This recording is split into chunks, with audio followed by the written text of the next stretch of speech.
Hey everybody, Anna here from Oreilly Auto Parts to show you how to replace the engine air filter on a 2004 to 2011 Ford Focus. Before I get into that, take a second to subscribe to our channel if you haven't already, so you don't miss out on any of our new content. Today I'll be replacing the air filter on this 2010 Ford Focus, and procedures will be similar on other Focus models as well, but be sure to know the specifics for your vehicle before getting started. If you're not completely comfortable doing this yourself, we'd be happy to recommend a professional technician in your area. Once you've got your supplies together, here's what you'll do. Park on a level surface and open the hood. Locate the air filter cover, which is on the driver's side of the engine bay towards the front of the car.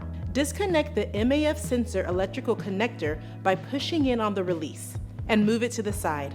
Now, release the 3 clips securing the air filter cover. The cover also has 2 tabs on the front that slide into slots. Gently work the cover up and out of the slots. Once it's removed, you can take out the old filter. Be sure to clean any leaves or debris out of the housing.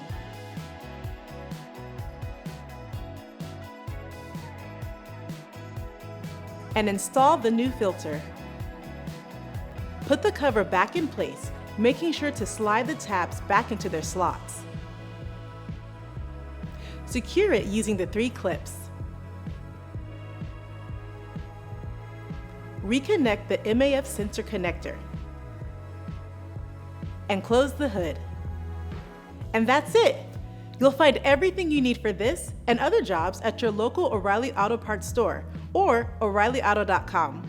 Our DIY videos are designed to help answer questions we get in our stores every day. If you found this one helpful, subscribe to our channel to get all the latest. We'll see you again soon.